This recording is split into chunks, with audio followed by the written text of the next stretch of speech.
Today, we begin our annual Summer Sermons by Other People series. During the month of August, members of the UU community of Cambria will present sermons written and delivered by UU ministers or other prominent members of the religious and academic communities. Our readers are required to seek permission to present these sermons, and the sermon will be introduced by the reader, him or herself. Today's sermon is titled Being Useful by Darian Foroux, to be delivered by Rebecca Hendricks. Rebecca.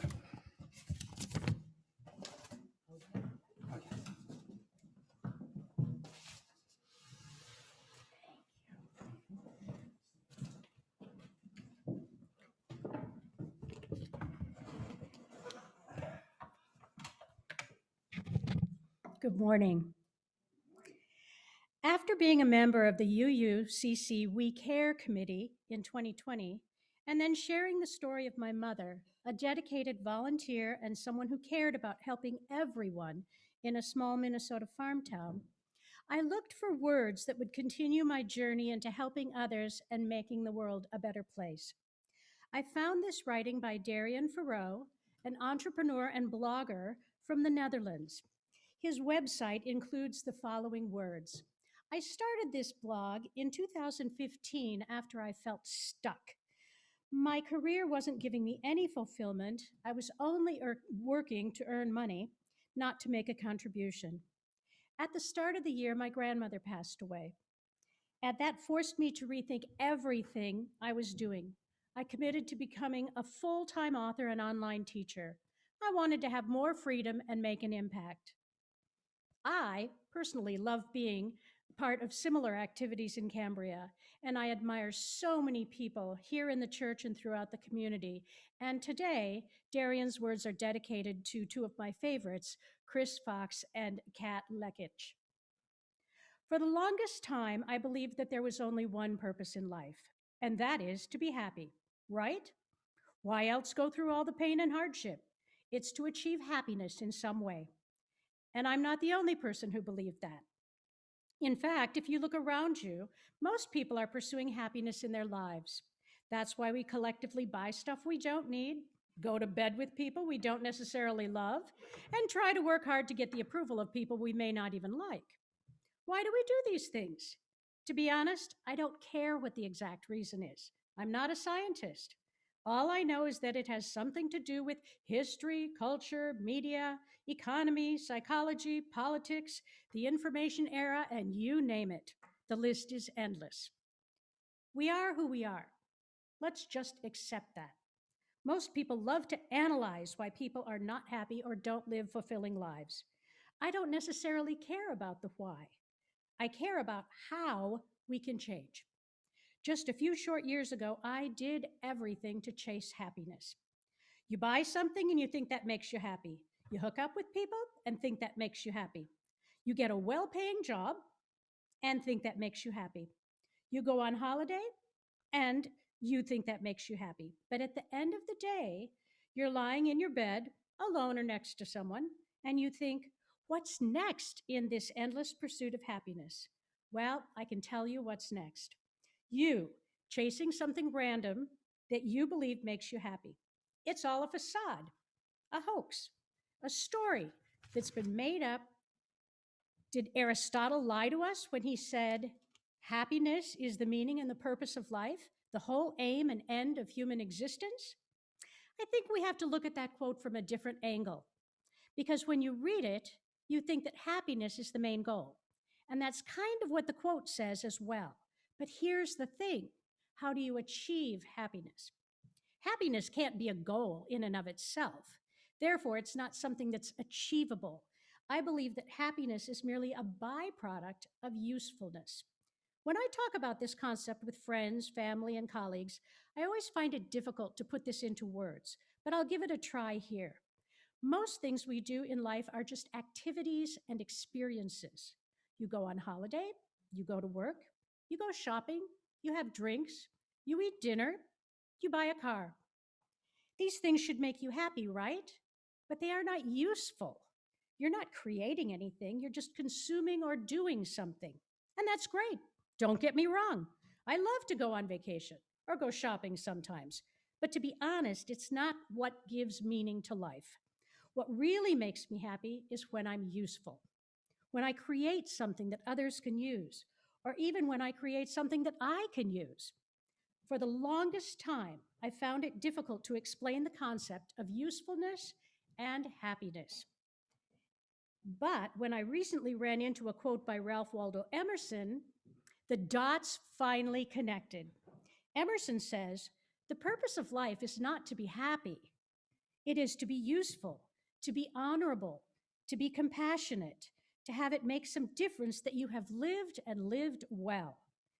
And I didn't get that before I became more conscious of what I'm doing with my life. And that always sounds heavy and all, but it's actually quite simple. It comes down to this: what are you doing that's making a difference? Did you do useful things in your lifetime? You don't have to change the world or anything. Just make it a little bit better than before you were born. If you don't know how, here are some ideas. Help your boss with something that's not your responsibility. Take your mother to a spa. Create a collage with pictures for your significant other. Write an article about the stuff you've learned in life. Help the pregnant lady who also has a 2-year-old with her stroller. Call your friend and ask if you can help with something. Build a standing desk. Start a business and hire an employee and treat them well. That's just some stuff I like to do. You can make up your own useful activities. You see, it's not anything big, but when you do useful little things every day, it adds up to a life that is well lived, a life that mattered. The last thing I want to be is on my deathbed and realize there's zero evidence I ever existed. Recently, I read Not Fade Away by Lawrence Shames and Peter Barton. It's about Peter Barton, the founder of Liberty Media, who shares his thoughts about dying from cancer. It's a very powerful book, and it will definitely bring tears to your eyes. In the book, he writes about how he lived his life and how he found his calling. He also went to business school, and this is what he thought of his fellow MBA candidates.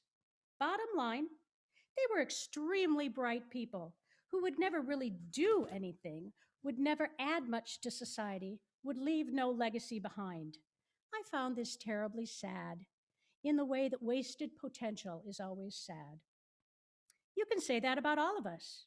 And after he realized that in his 30s, he founded a company that turned him into a multimillionaire.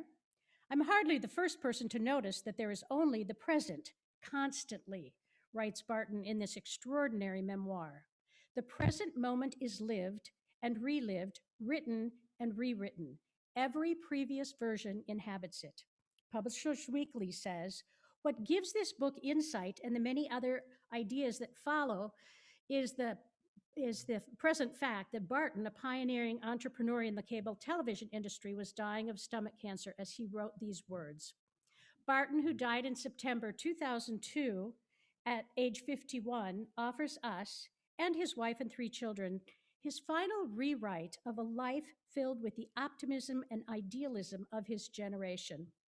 Barton tells us how it is to feel, Barton tells us how it feels to die while the party is still raging, offering us glimpses of a life that packed in everything from being a professional ski bum to working as an aide to New York State Governor Hugh Carey to huge success as a visionary businessman. He helped found MTV, among other achievements.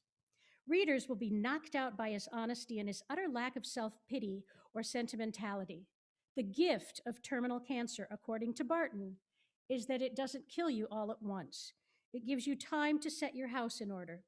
It gives you time to think, to sum things up. Setting his house in order included taking his family for a balloon ride at dawn. Summing up what matters, he reminds us that it is the large and small memories of pleasure and love, those very present moments, that redeem us in the end. This is a very beautiful book about how to live. Another person who always makes himself useful is Casey Neistat. For 3 years, he regularly posted a new video about his life and work on YouTube, And in every video, he's doing something. He also talks about how he always wants to do and create something. He even has a tattoo on his forearm that says, "Do more." Being useful is a mindset. And like any mindset, it starts with a decision. One day I woke up and thought to myself, what am I doing for this world? The answer was nothing. And that day I started writing. For you, it can be painting, creating a product, helping the elderly, or anything you feel like doing. Don't take it too seriously. Don't overthink it. Just do something that's useful. Anything. When Belle Beth Cooper wrote a recent post for Buffer titled 10 Simple Things You Can Do Today That Will Make You Happier, she didn't even consider the possibility that striving for happiness might not be in our best interests. Who wouldn't want to be happier? Beth writes, happiness isn't necessarily bad for us, but I did find out recently that happiness alone isn't enough for us to feel fulfilled. Sadly, chasing happiness is really common these days, and most of us don't realize why being happy isn't enough for us to be satisfied with life. Happiness isn't all it's cracked up to be. First of all, let's look at the state of things as they are. We tend to pursue happiness as if it's something attainable, something we should be aiming to achieve. In America and similar cultures, we're pushing fairly insistently toward happiness from an abundance of self help books, happiness coaches, and marketing campaigns. However, even living in a happy focused culture like America doesn't mean we're more likely to be satisfied with our lives. In fact, 4 out of 10 Americans either do not think their lives have a clear sense of purpose or are neutral about whether their lives have purpose. Famous psychologist Viktor Frankl said, happiness cannot be pursued, it must ensue. One must have a reason to be happy. He also said that our constant search for happiness is a problem. It is the very pursuit of happiness that thwarts happiness. A recent study actually proved this by showing that the greater emphasis its participants put on happiness, the less happy they actually were.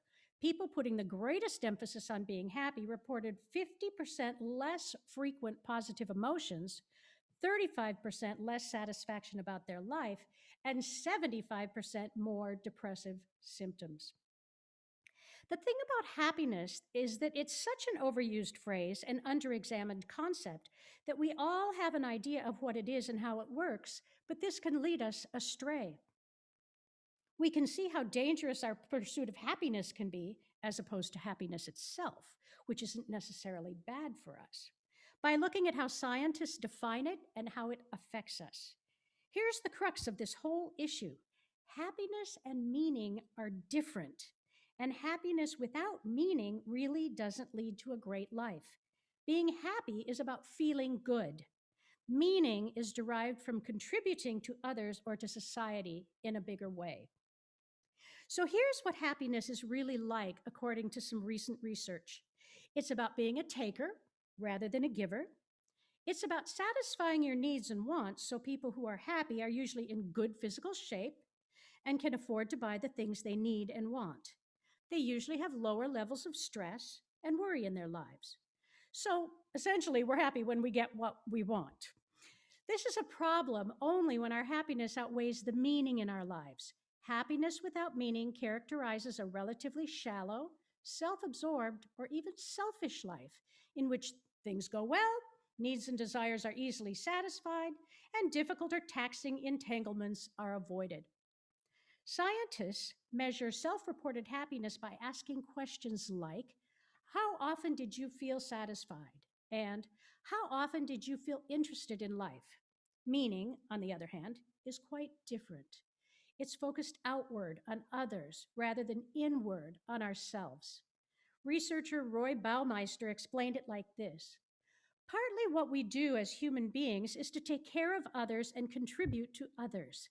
This makes life meaningful, but it doesn't necessarily make us happy. Scientists test whether participants find,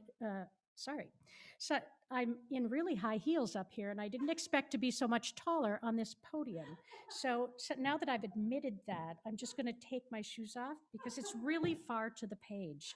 So sorry for that little, yes, that little entry. Okay, this is much better. Yeah. Scientists test whether participants feel their lives have meaning with questions like, how often did you feel that you had something to contribute to society? How often did you feel that you belonged to a community or a social group? Apart from just thinking about others more, we also feel more like our lives have meaning when we think about the past and future, whereas happiness only pertains to the present. I found that very interesting. While happiness is an emotion felt in the here and now, it ultimately fades away, just as all emotions do. Positive affect and feelings of pleasure are fleeting. Researchers found that people who focus on the present are generally happier, but those who spend more time contemplating the future or their past are more likely to feel meaning in their lives.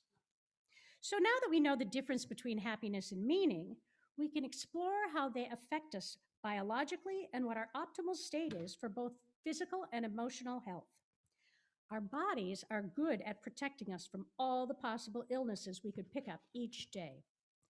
What's interesting about the way this works is that our emotional state can push our immune system into two different types of preparation. One prepares to fight bacterial infections, the other, viruses. Of course, this is a horribly simplified explanation of the immune system and how it works, but for our purposes, we're just looking at a small part of this that's affected by the amount of happiness and meaning in our lives. So, what happens in periods of adversity, when we feel things like stress, grief, or loneliness, our bodies can trigger the activation of a stress related gene pattern that has two features: an increase in the activity of pro inflammatory genes and a decrease in the activity of genes involved in antiviral responses. Essentially, your body is preparing to either fight bacterial infections or viruses.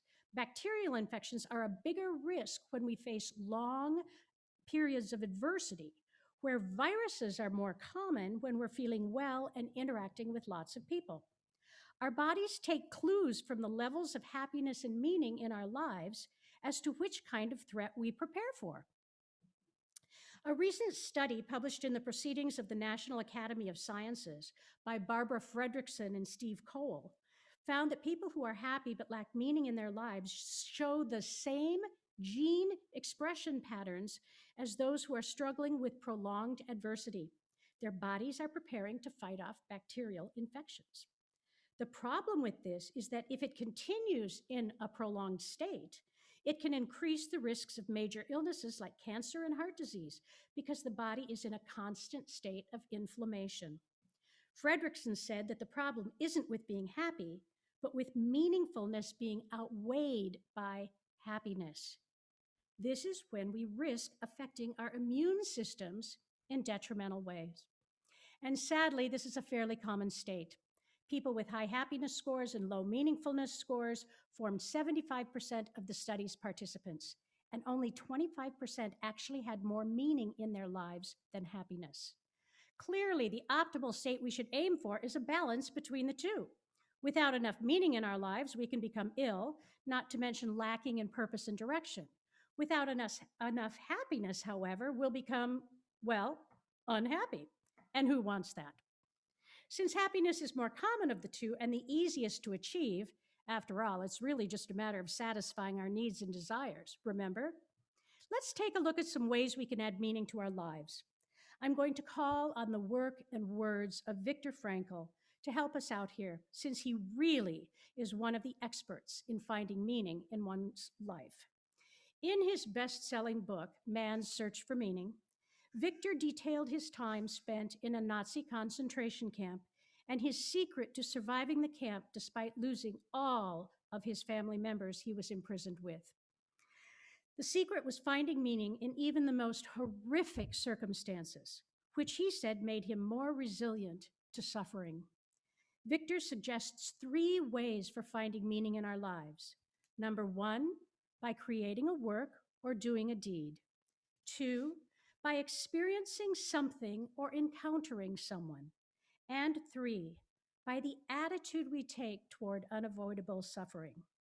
Let's take a closer look at each of these ways. Create a work or do a deed. When Victor worked as a therapist in the concentration camps, he helped inmates to find meaning in their lives and bear their suffering.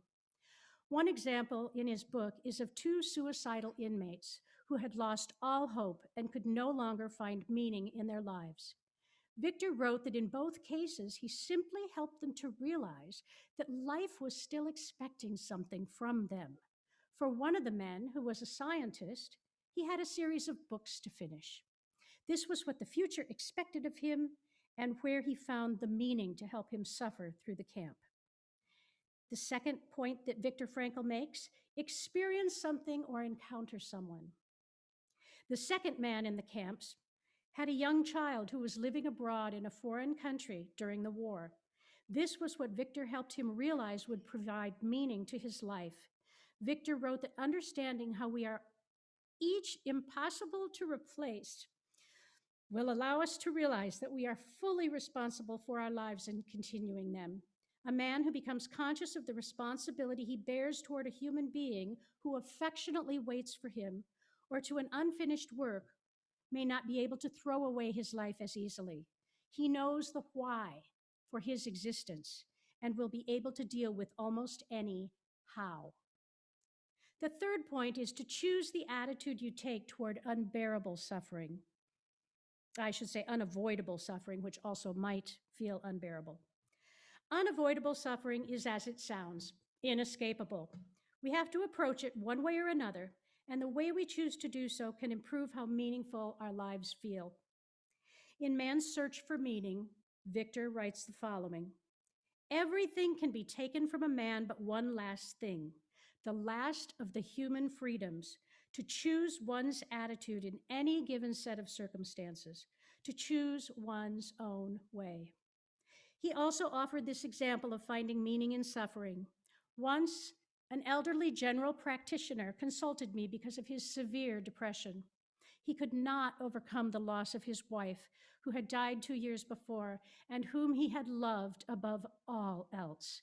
Now, how could I help him? What should I tell him? I refrained from telling him anything, but instead confronted him with a question. What would have happened, doctor, if you had died first and your wife would have had to survive you? Oh, he said, for her, this would have been terrible. How she would have suffered. Whereupon I replied, you see, doctor, such a suffering has been spared her, and it is you who spared her this suffering, but now you have to pay for it by surviving and mourning her. He said no word, but shook my hand and calmly left the office. None of these suggestions are easy, but then the benefits of living a life full of meaning are unlikely to come from actions that are easy. We've got to put in the hard work if we want our lives to be both full of happiness and meaning.